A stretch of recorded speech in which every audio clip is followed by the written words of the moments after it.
10 things that agricultural professionals should do to be successful leaders in tomorrow's agriculture. That's what we're talking about with a very special guest named Mark Jewell in this episode of The Business of Agriculture.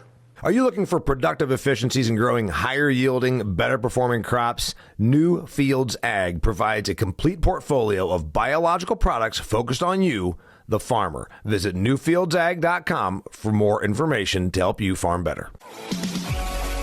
Hey there, welcome to another fantastic episode of The Business of Agriculture. Got a great one for you today. You know, we've been doing this for over 8 years, and I've been on the road speaking for 31 years as an agricultural guy, really since 2004, 4. So you're talking about 20 plus years. I meet a lot of people, and I meet people that are pretty sharp and have, as we say, their shit together. Well, I got that guy today. His name is Mark Jewell. Mark runs a company called the Momentum Company.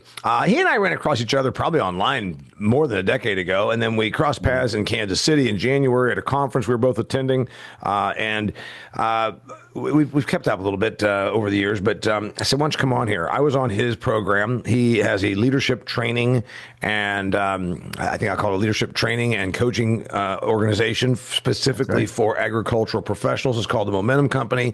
And I said, you know what? Why don't we do an episode for my show? Because we always look about the outlook. We always talk about the future, what this industry is doing, where it is going, what things you see in tomorrow's leaders or in people that should be tomorrow's leaders that they're not doing. What are 10 things? So I'm going to come up with 5 or 6. He's going to come up with 5 or 6. We're saying 10, but hell, who knows? We might get going and have to. But anyway, it'll be 10. What's going on? Man, thanks for having me on the show. Super cool to be here. I've been watching from afar, watching through the LinkedIn feeds and listening in here and there. It's just an honor to be on and hanging out with you. Thanks. You train people, you bring them in, you have a thriving leader program, and it's geared specifically to agriculture. And a lot of your people are business owners, entrepreneurial types. And then maybe there's some that come from large corps. I don't really know what the entire mix is, but the point is you help people be successful leaders. And you can say, Damian, I'm not sure. Well, I'm just going to point out here on this show that I have, I've got farmers, but they are business-minded farmers. I've got industry types. I have also ag business owners that listen to this. We've got a pretty big mix here, and I think that the stuff that we're going to lay out isn't about really for one specific thing. It crosses a lot of creeks here, I guess I should say. It does. Yeah. Well, and we're about 70% of our business is directly in ag retail, right? So we're right in that, whether that's independents or whether that's cooperatives. Yep. We spend a lot of time working in there. I mean, there's a massive need. Just take that, population, let alone the manufacturers and so forth that we do business with, and independent business owners. I think we got one bank on our roster of clients, pretty sizable one. As we look across the broad scope of what's going on in ag right now, in general, the need to develop leaders has never been higher. The demand on leadership has never been higher.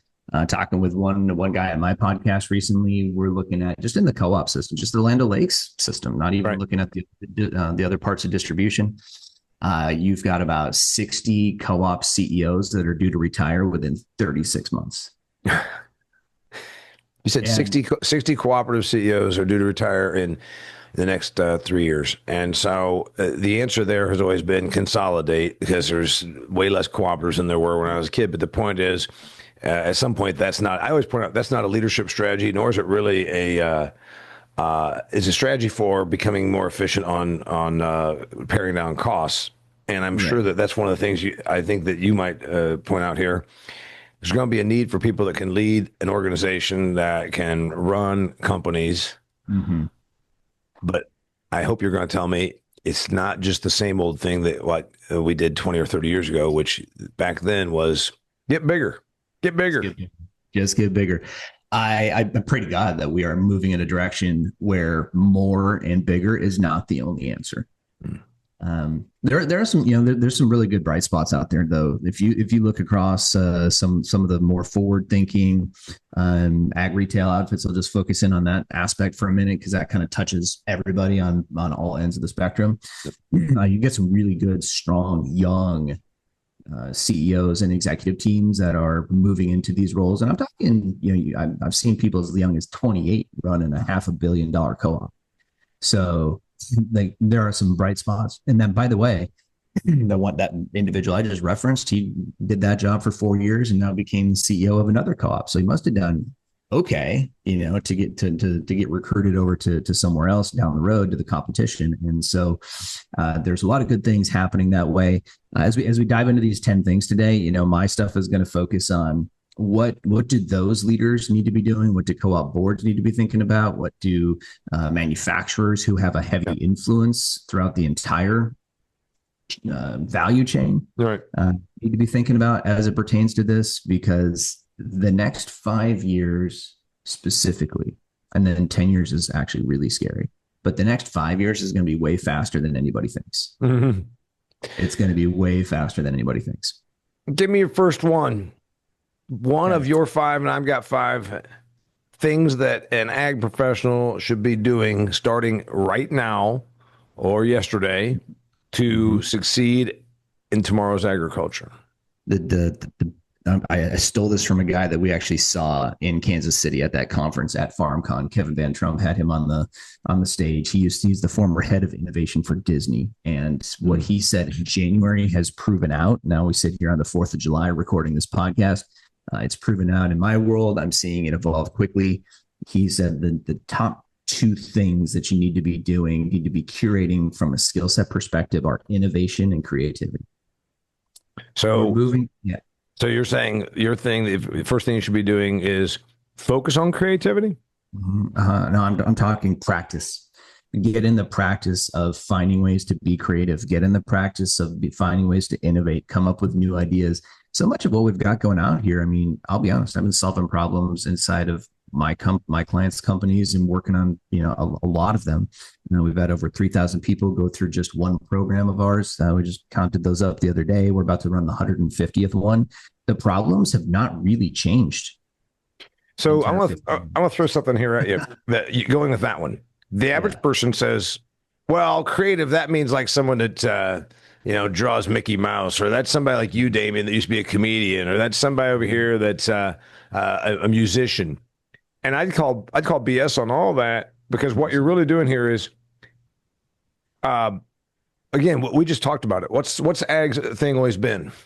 Bigger, cheaper, bigger, cheaper. If you think that is creative, then you know what you need to do? Just stick with your job, hang up on this podcast right now, because this is not for you, because we're talking about more new out there thinking. And yes, bigger and cheaper is the furthest thing from creative and implementing that.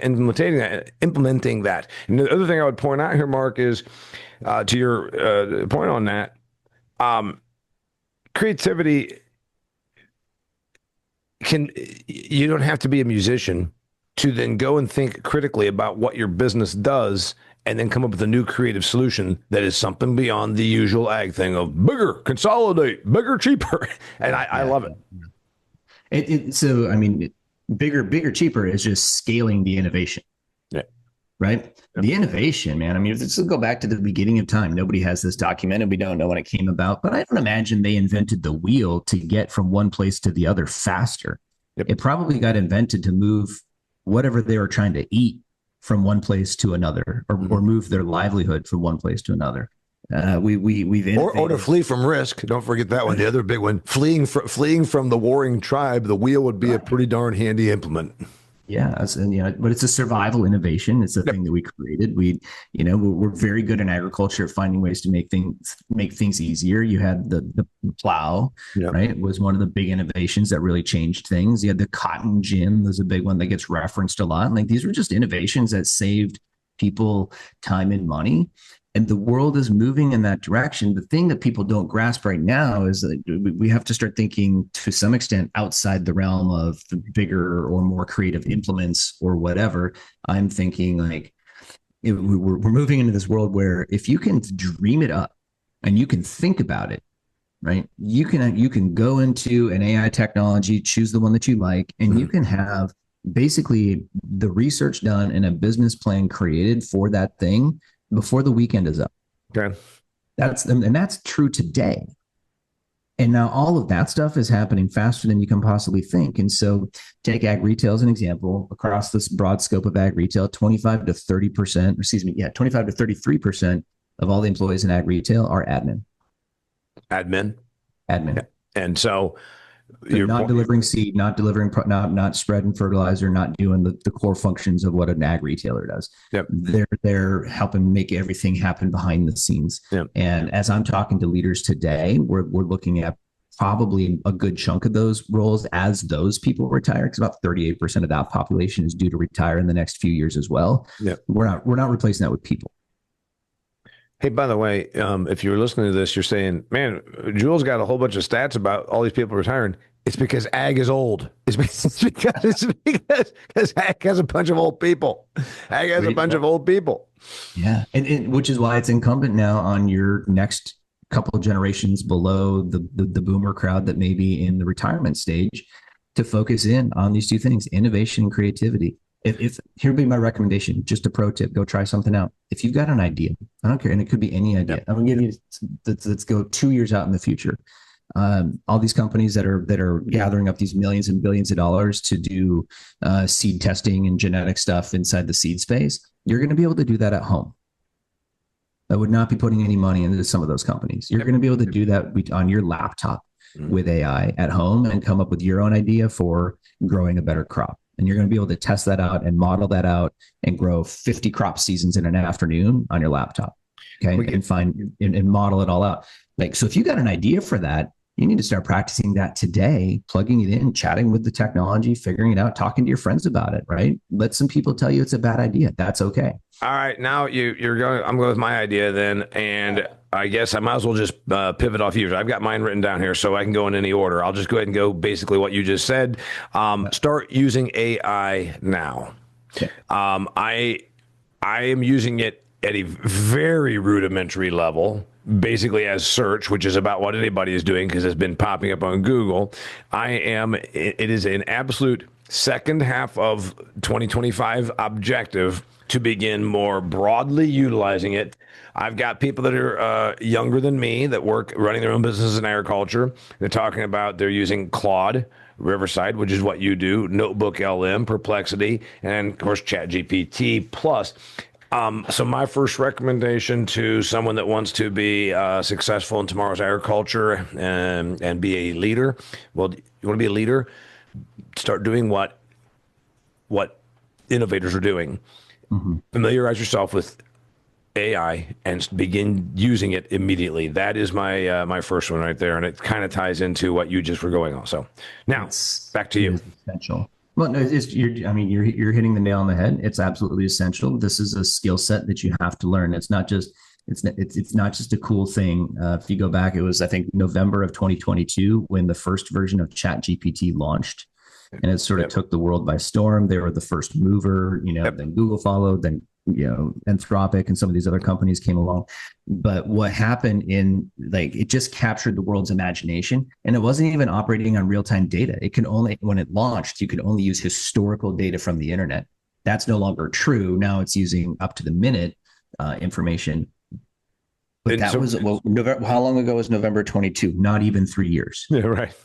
2.5 years. So, by the way, and I told you before we hit record about you run your own business. I run my own business. I got my farms. I got, property stuff. I've got other things going on. And I talked about being overwhelmed.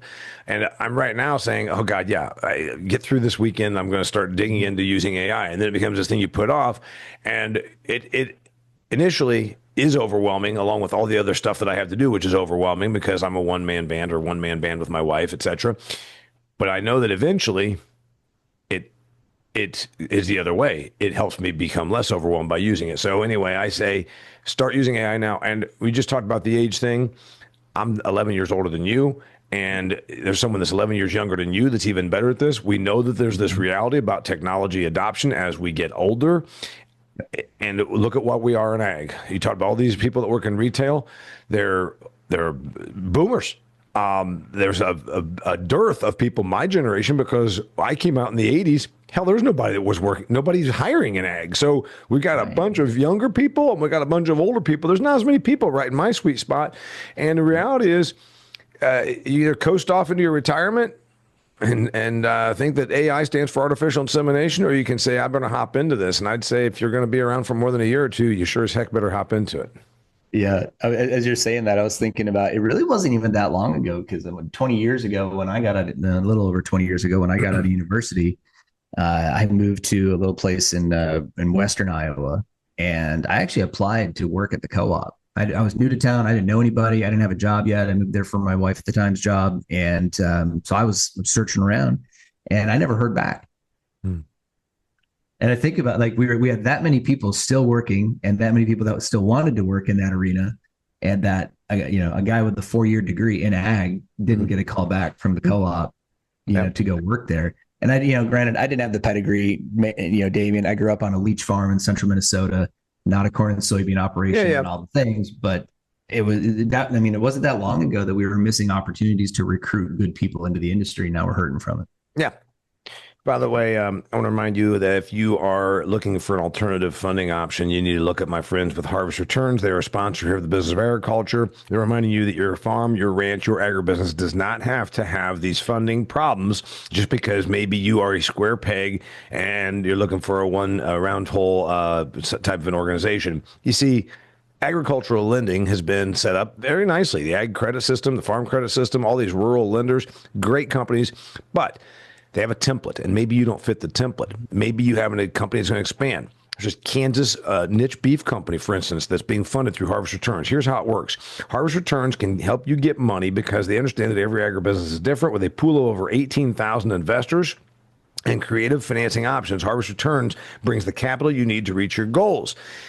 If you don't fit the normal template of going getting a loan, they can do debt structure, they can do equity structures, they can do a whole bunch of things with their pool of investors, and they can help you grow. If you want to learn more, go to harvestreturns.com. That's harvestreturns.com to learn more about how you can get started with growing your operation today.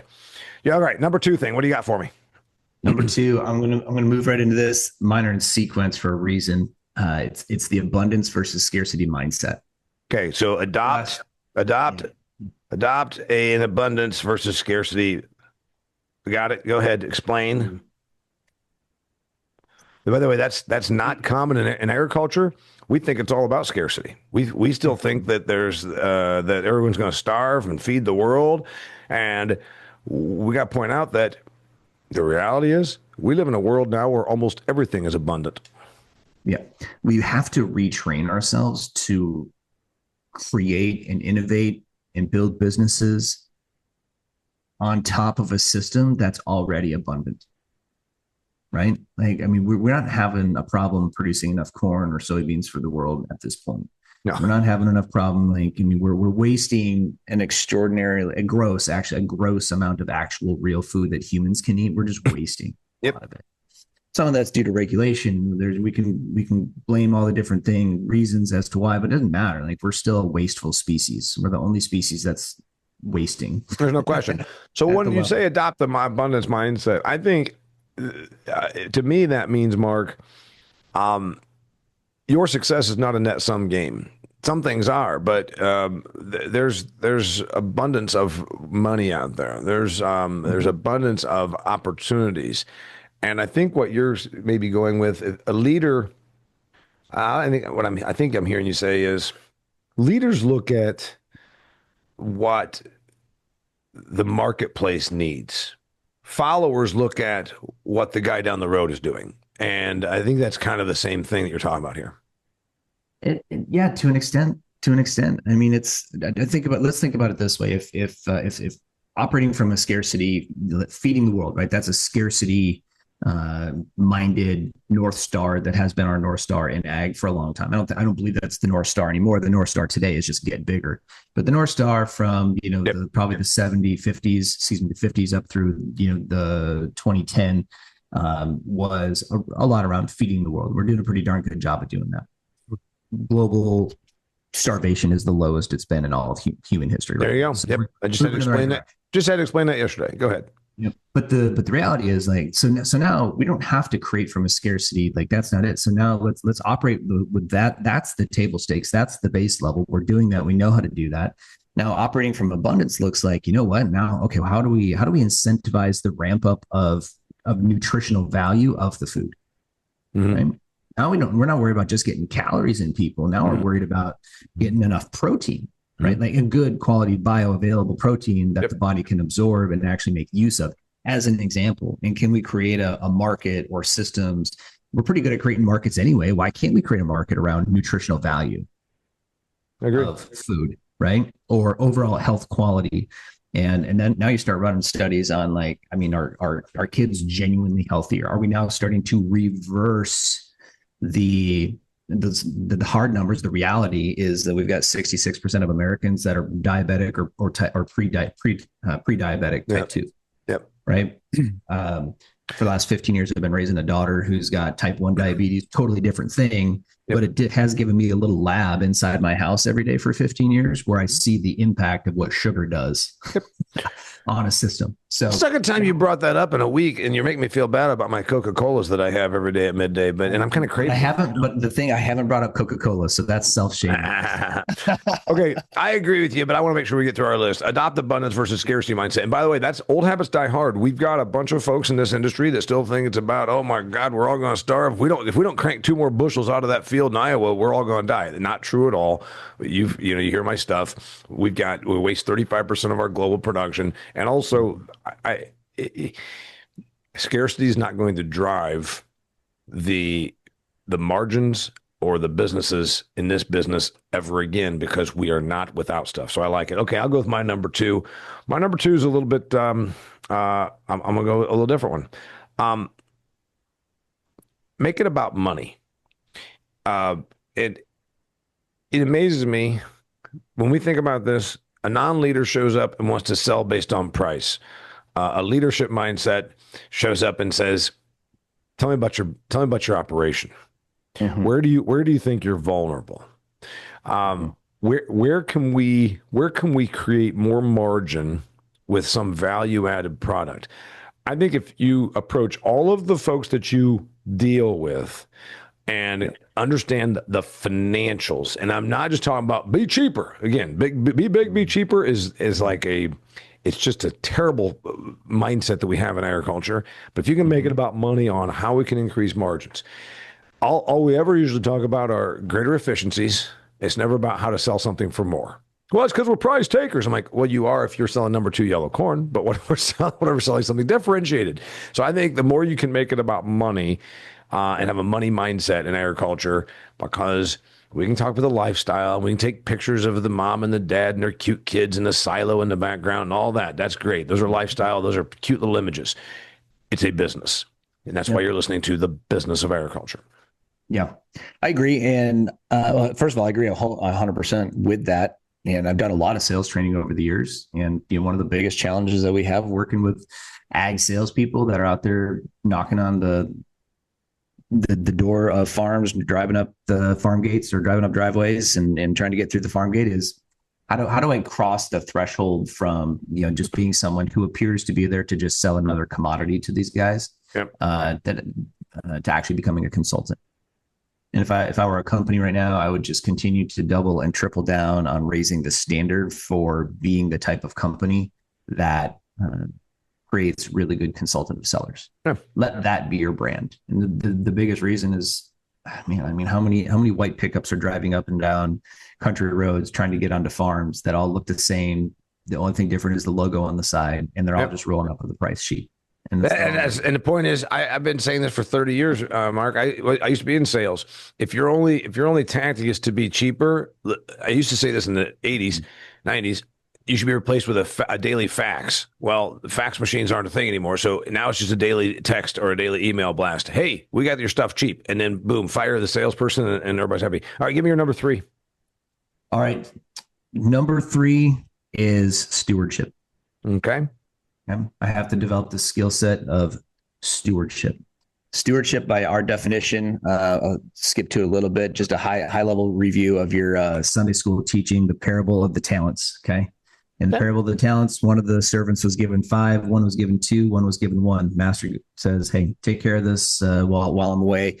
Biblical times, a talent would have been about 80 pounds of gold or 1 lifetime's worth of wages. Okay. Master goes away. We would assume this is for quite some time, comes back. Now it's time for the performance review. The first guy who had 5, he's got 10. The master says, come sit at the table, dine, feast with us tonight. Second guy comes in who had been given 2. He comes in, and he's got 4. Master says, good job. Well done, my faithful servant. Come sit at the table. The guy comes in who had 1. And the master said, how'd you do? He said, master, I knew you to be a hard man. And so I was afraid, and I took and I buried it. But I kept it safe. I took care of it. I didn't lose it. Here it is. Right? That guy gets fired. Okay. And some pretty nasty things said about him. So what's the lesson? From an agricultural perspective, we talk a lot about stewardship. What I see a lot is not always about multiplication. No, it's just about taking care of stuff. Mm-hmm. We've got to adjust the mindset to being one of stewards. What are we doing to multiply? Not for today's market, not for this year's growing cycle, not for this year's business, not for this year's P&L, not to make the co-op board happy, et cetera. I'm talking like my kids' generation, their kids, I'm talking 7 generations. Like we've got to start adopting a mindset of stewardship around what the next 5 to 7 generations down the line. How are we stewarding the land, the industry, everything around that? That's a leadership skill set that we need. And I like it, and I like the parable from the Bible that the one servant protected. He was a steward. He didn't blow it, but he also didn't utilize it. And so I think that you could bring this back to the farmers. We've all heard our whole life, first generation makes it, second generation hangs on to it, third generation blows it. And we pride ourselves on these generational businesses and farming operations, which you and I did not come from. I'm from, my first generation. I didn't come from nothing. My dad was a tenant farmer herdsman, milking cows for other people growing up. And I can say that the idea that this pridefulness of, we're out here doing things. It's like, if you're doing things just like Grandpa did, then you know what? The neighbor needs to take you over. I get people mad at me about this, but stewardship doesn't mean I kept the exact same thing I was given. Okay, well, good for you. Is that what you go to bed at night saying, yep, I got given some stuff and I didn't lose it. I agree with I go right back to that the Bible parable right there for that. Yeah. Yep. You betcha. All right, you want mine? We teach it. Yeah, I want yours. I just want to say one more thing. We teach that a lot, and in our programs. So there's the concept of stewardship. I like it. But we ask people, what do they think it is? So I'm talking like we're asking several hundred to 1,000 people per year coming through, say, our Thriving Leader program, and the common definition is I didn't lose it. I took care of it. To take care of what I've been. It's not the mindset is not about multiplication, and that's a problem. Yeah, and by the way, there's another part of it which is completely off the reservation here, but there's a hostility. Remember, we pride ourselves on the production side of agriculture, that those people down there just, expanding and bidding up crash price. I'm like, well, I mean, what are you doing? What are you doing? My number 3, yours are a little different than my style, and I like that. Get outside of ag. This is something that our people, and it happened, I sold lighting fixtures, for God's sakes, back when I first got out of Purdue, because there's no room in agriculture. And those lighting people had all worked for another lighting company. And before that, they had worked for a different lighting company. And the people they went bowling with or drinking with or whatever were lighting people. And they thought, so it's not like ag is unique in this. My wife when I met her, was in the bottle cap business. She hung out with people that were in the bottle cap business. So the point is, this is not specific to agriculture, but I think it's a touch more debilitating for agriculture because we are such a small sorority of the general population that work in this industry, and we think we're so different from other businesses. We say that till, ag's not like any other business. I had one of my extreme ag guys carrying on about that. The weather can change your whole business. I said, oh, really? Imagine if you're building a $14 million building in Omaha. Can the weather impact you? So we think we're very, very different from all other businesses, and we have some certainly nuances that make us different. But then we hang out with one another and keep doing the same thing. It creates the scarcity mindset and the bigger, cheaper. Get away from agricultural people, Mark, it'd be my recommendation would be a leader and talk to folks that are in a completely different and learn from them. I agree 100%. We do keep a small book of business that's outside the ag space that helps keep us fresh and helps keep us sharp. Yep. When you're working with a $3 billion bank and you're working with their executive team, like they demand a certain level of professionalism from us that we don't necessarily have demanded of us from, say, an ag, a 20-person agri-retail outfit, Yep. right? So it's a different, obviously a very different business, and it's apples and zebras by comparison. But leadership is leadership. Yeah, and I think the other part of it is that it keeps you fresh. It keeps you it just keeps you then that not thinking that we're in this thing, and it's mind broadening, I guess would be my thing. Okay, what's your number 4? But by the way, yeah, I mean it's easier than ever to do it. Like you don't have to go places. You can go on the internet. You can go on your phone. Go to look up a podcast that doesn't have farm or soil or livestock in the title, and then that's like the world's at your fingertips right now. Put that on for an hour while you drive around while you're working today and going from one farm to the next or whatever. Put that on, and listen to what else is going on in the world. I've been listening to one that's really challenging called Moonshots. And they're talking about the innovation that's coming up as we speak on a daily basis. And it's like, but some of the things I'm changing in my business are because of that. And I'm adapting, and I'm going to be able to bring a product to the ag market that nobody else has because of it. A friend of mine from Purdue that listens to this show sold his business and is now essentially an investor. Mm-hmm.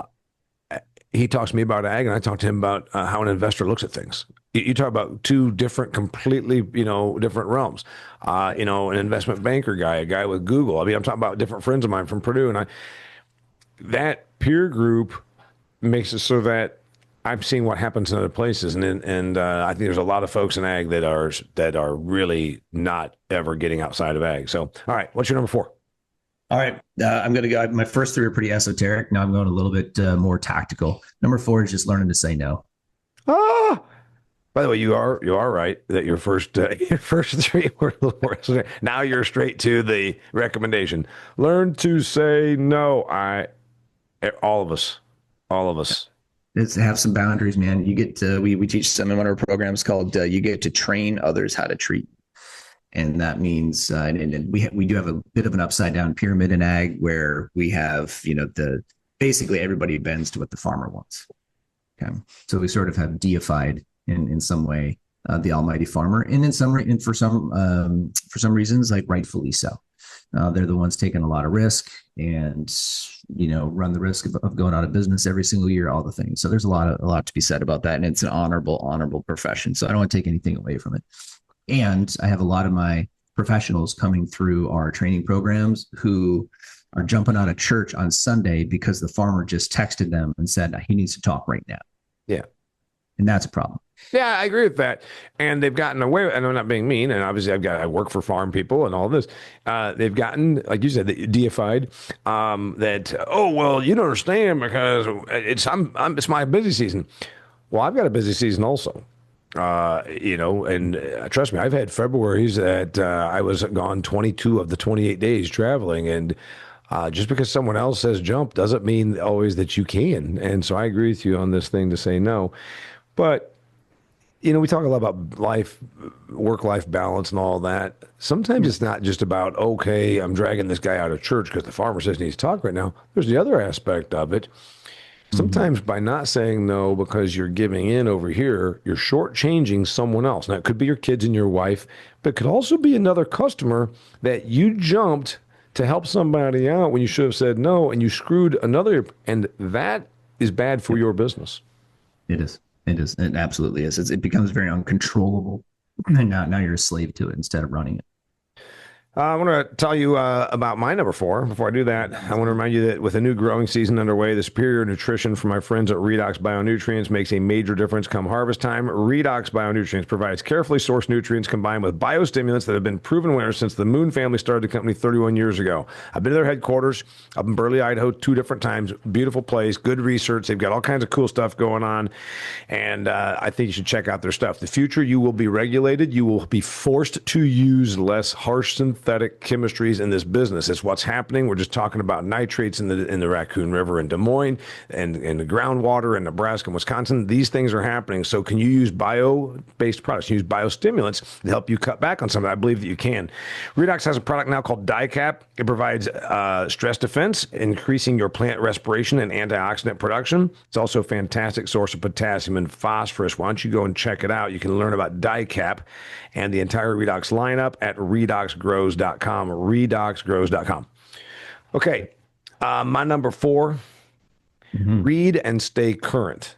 It is remarkable to me. Ag people, most people don't read at all. Ag people read less than normal people. They'll spend 3 hours on their phone on Twitter every day and then say, I ain't got time to read. And and that shows. And I'm talking about, you can stay current just listening to podcasts and listening to ag media and all that. But the other part of it is, are you reading? And there's that thing that now with kids using so much electronics, there's been studies, if you use a pen and paper, which I still do, the learning and the retention in your brain, it's the same thing with reading. If you read something, and I'm a poor reader because of my attention deficit, I have to read something and go and read it a second time because of my brain. But by God, once it's locked in, it's locked in. And I think that we in agriculture need to, by reading and staying current, again, it's just like getting outside of agriculture, Mark, you have a different perspective. Yeah. Yeah. How long does it take you to read 10 pages, even being distracted sometimes? What's the time? How long? Maybe 5 to 7 minutes, 5 minutes, let's say. 5. Let's stretch it out. Let's say it's 15, because maybe we're real slow and there's, and for like me, I have to read it twice sometimes. So, okay, let's say it's 15. You are lying to me if you tell me you cannot allocate 15 minutes from 5 o'clock in the morning until 10 o'clock at night, which is a typical ag person's day, 5 or 6 in the morning till 10, 11 at night, right? Yep. So over the course of that time frame, if you tell me that you can't make 15 minutes to sit down and read a paper book, then you're lying, and then it's just not a priority, right? And neither is your personal development. Basically, is what you're telling me. 10 minutes a day, 10 pages a day, 10 pages, and you do that every day.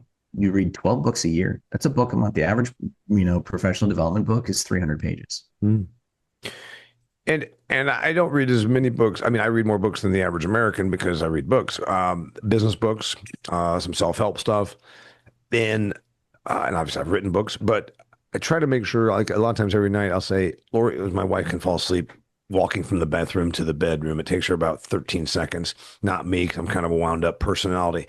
I say, I'm going to read one article. And I just, same as you, I think if I read one article, and I'll make sure I grab the Wall Street, I'm like, oh, this is about a manufacturing problem in China, or this is about a change in shipping lanes. Sometimes then I say, okay, I'm going to make it 3 articles. But like you say, if I read an article about global transportation, and then one about economics, and then one that's just maybe just like you say about consumers' preferences for window treatments. If you keep it forces you to think differently by reading all that. And I agree with you. Oh, it's easy for you to say you don't work like I do. Well, that's not true. And I think, like you said, 15 to 30 minutes. How many minutes are you spending on Instagram? More. And here's how I know, because I went on and I put an hour timer for every day, and if I hit the timer, it shuts it down. Okay, or I have to select extend my time for 15 minutes. So I've limited myself. Yeah. And unfortunately, I was hitting that more days than I wasn't. And we could put right on there. You brought up the time thing. Maybe I don't want to do this, but that's a big one, is being more disciplined about your time. Yeah, I mean, we all get the same amount of it per day. And I've found that Twitter has become like some sort of a bad pornography. I mean, I get in and it shows me some video of a riot, and the next thing you know, I'm watching some political thing, and I'm like, wait, how did I get over here? It's a slippery slope. Okay, you're number 5. Yeah, good. It ties right into where you're leaving off. For me, it's not even about time management. It's not even about discipline around time. It's around energy management. So actually being clear, just sitting back, what do I actually want to be experiencing? Like, how do I want to feel? I mean, most people just think that they have to keep consuming food or energy drinks or Copenhagen or whatever to feel a certain way, right? And so focusing on fitness, this is the number one leadership hack of that everybody and anybody who wants to be a good leader should be focusing on. Like, what is your fitness game? What's your nutrition game? And what are you making your body do that it doesn't want to on a regular basis? When you think about work and the way you and I work, we're in a different realm. Granted, we're on stages, we're on planes, we run our own enterprise, meaning we got to sell. Mm-hmm. And I just in January, February, I was at Commodity Classic, and a guy comes to me and says, "Hey, what's your secret?" I said, "What are you talking about?" He says, "Well, like I'm your age." He's like, "I watch you. I've seen several events where you are." He's like, "You just go and go and go." I said, "Well, it's work. And I'm a farm kid. I got work out." He says, "Yeah, but like you have some kind of special training." I said, "Well, I hike. I don't overeat. I drink Coors Banquets at night. I don't know if anything special, but you keep going." And that's the big one. We've got a lot of people in ag that say, "Oh, I'm too busy to exercise." And then they go and eat, lunch plate like they're getting ready to go out and run the thrasher all afternoon. And it shows. So I think that the main thing that you're pointing out there is, for me, certainly, I'm not only kind of a,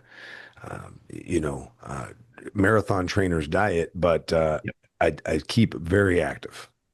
Yeah, it's the best hack for people want to talk about work-life balance. I don't believe in it. It's not a thing. It's a blend of all the things, and I can feel good while I work, and I can feel good while I'm at home. You just need to shift the mindset around it and just decide, you know what, like the problem that I'm going to solve for is my energy, and I just want to have more energy. I want to have more of it. So what do I have to get rid of, and what do I have to put in? What do I have to do more of? What do I have to do less of to solve that problem? And that's unique for everybody. Everybody's got to go figure that out for themselves, but it is figure outable. I feel bad, to be honest, Mark, the people that I see that are in that 25 to 35 range, and they're in very bad physical condition. And we have a bit of that in agriculture. And I'm going to be 56 next week. And Mm-hmm. I think I'm still running circles around you. And I myself, and like sit with my wife, I say, "Man, I don't have quite the energy I used to." And I think, well, compared to someone 25 years younger than me, I still do, but compared to a 25-year version of me, I don't. And I think this doesn't get better. When I see people that are, 30 some years old and they're in really poor shape, and I'm like, this doesn't get better. You've got to address this now, because as you've talked about already, there's an exponential and a time balance of money kind of a thing when it comes to your fitness.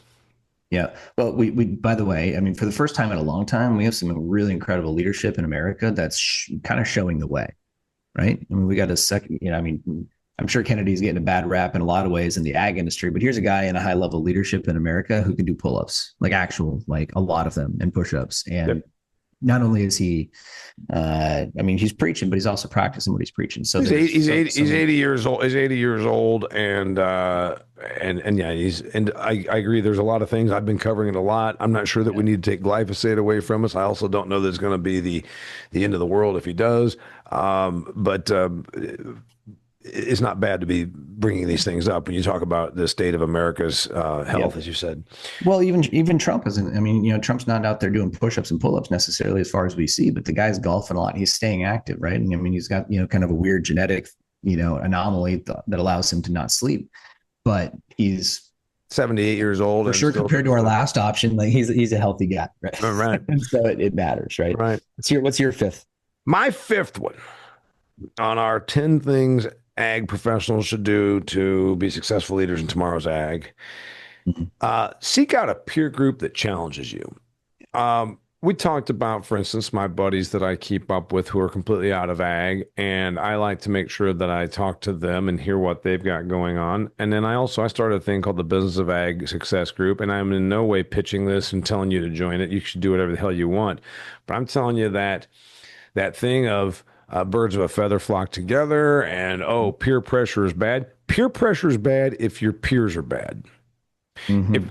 If I got together with Jewell every couple of weeks and we talked about business, I'd be driving home and I'd say, you know what, that guy inspired me because he's doing this thing over here, and I should be doing that because that's where the value of the peer group is. And the other part of the peer group is they're doing something that you should be doing. They're doing something that they shouldn't be doing, and you can help them get away from that. Remember, you can lift one another up just by being that peer of, oh, okay, I really appreciate you telling me that because you're actually practicing this, and it's best if you're not competitive that you could have this. But I think having and it can't just be, oh yeah, I got a buddy over here. No, it needs to be somewhat more structured. Like you actually get together and you actually talk about business stuff. I think there's some value in that. Yeah, big time. It's really imperative, man. I mean, we allocate a bunch of money. My wife and I run this business together. We invest in ourselves heavily. In fact, we invest more in ourselves, some more than some of our clients invest in entire teams of 50 to 100 or 200 people. But it pushes us to go. And every time we make that investment, we grow. And the only thing I'll add to it, Damian, is we can extend that not only across business, not only across your personal leadership, but man, if you want to have a great marriage, go hang out with other married people that are happier than you and your wife are. Right? If you want to have better health, go hang out with people that are healthier than you are. You want to get more money, go hang out with people that have a better net worth than you do. And we naturally assimilate to who we're around, and just make those people be better. What was the old saying? If you're the smartest person in the room, find a new room. Yeah, find a new room. I love being around people that are smart, and it challenges me. And I love people that have more entrepreneurial stuff going on. Like a friend of ours came out. She says, I last week I'm having a beer. And she says, I just don't know how you keep up. You got so much going on. I think, well, compared to some of the people that I'm with, they've got even more stuff going on. And I feel like a little bit of a laggard. Not the competitive side of it, just because the inspirational aspect of what all, new challenges they're taking on. So Yep. I agree with you. The other one is on the flip side of that, since you talked about you've got a bunch of folks that you work with. If your thing is to hang around with a bunch of bitching, griping, the sky is falling, agriculture's going, or we're all going broke, these clients, all they care about is the cheapest price, you're screwed. You're screwed. You go ahead, just commiserate and go ahead and go down your road, or you better break out and find a new group, because that is never going to get you where you want to go. It's the toughest one for people to do too, because that means you're actually going to have to leave people you currently call friends. Yeah. And when you do, you'll realize your life's better. Yep. Big time. Big time. Last thought, my friend. I tell you what, I want to share this really quick. It's kind of a sixth thing, and I don't really even know what to call it, but I'll share from a story perspective. One of my mentors, shared on a podcast he was on. Somebody had reached out to him that wanted to have an impact on sex trafficking. This woman was incredibly well off. Okay. She had basically unlimited resources was the pitch. I have unlimited resources, and we can go after and attack sex trafficking on a global scale. But the problem and the reason the money never got allocated is because once they started reaching out to the organizations that can solve for these things, they all wanted to be the champion. They all wanted to be the winner. They didn't want to share the resources, and they didn't want to share in the glory. Yep. We have the same problem in ag. We have big problems to solve, but nobody wants to share in the glory. Every company, every brand, every person wants to be the one who does it. And that's the thing. Like, I don't know what the leadership skill is. Maybe it's being humble, I guess, that we need to develop. We've got to get where we're going. We got to get beyond that. We got to have some bigger North Star that pulls us beyond that. And like we've mastered farming on Earth. Maybe you should be teaming up with Elon at some point to figure out, how am I going to be the first farmer that goes to Mars and does that, right? Like second. Matt Damon was first. That's right. We've already grown potatoes there. I saw half of the movie. Mrs. Mason said I should watch it, and then when he was pooping his potatoes. I think I said I don't know if I can watch this anymore. But anyway, yes. All right. I agree. The bigger the idea point. is like, so what's the bigger thing? And like, can you humble yourself and be on a team, even if that means maybe your company doesn't win, maybe your company doesn't get the glory, maybe you don't, but it's good for humanity. And that's where we got to start moving this space to. Yeah, I like that. And yeah, the competitive or the politicking of wanting credit is a challenge to what your point is there, and that's bad. So whether it's humility or just keeping the big picture, I like it. By the way, I'm not a socialist. I'm all for competition, right? And I'm also for doing what's right. And this is the one industry that doesn't get to fail, like that literally is too big to fail. We won't let it. Yeah, So, right. Right. right? It literally is too big to fail because no one wants a food crisis, right? So that's kind of where you're going with that. Mm-hmm. His name's Mark Jewell. I am on his Intentional Agribusiness. Wait. What's the name of the show? I'm on there. The Intentional Leader. What is the name of it? Intentional Agribusiness Leader. Yep. Intentional Agribusiness Leader. That's what I thought. Yeah. And he opened up with the question of what is intention and what does it mean to be intentional. And so I want you to listen to that. Follow him. He's on LinkedIn. I'm connected. You can find him through me there if you need to. Also, if you want to go to his website, it is themomentumcompany.com. And he also does leadership training and coaching for predominantly agricultural organizations. So if your agricultural organization needs a little bit of help of bringing up the next generation, and he shared with you his 5 things that an ag professional should do to be a successful leader in tomorrow's agriculture, and I gave you my 5. So then he threw in a bonus 6. He's awesome. Hey, thanks for being here.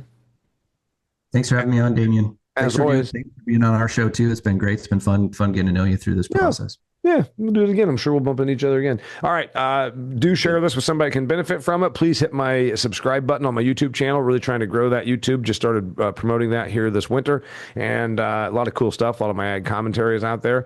And also, if you like this, go and check out my show, The Granary. It's the show that I shoot with my friends from Extreme Ag here at my on-farm tavern, talking about everything involving the business of agriculture, personal, professional, and sitting down at the table with some real farm guys. And it's a really good time. Go check that out. You can find that on YouTube. You can find that at the extremeag.farm website. Till next time, he's Mark Jewell. I'm Damian Mason, and this is the Business of Agriculture.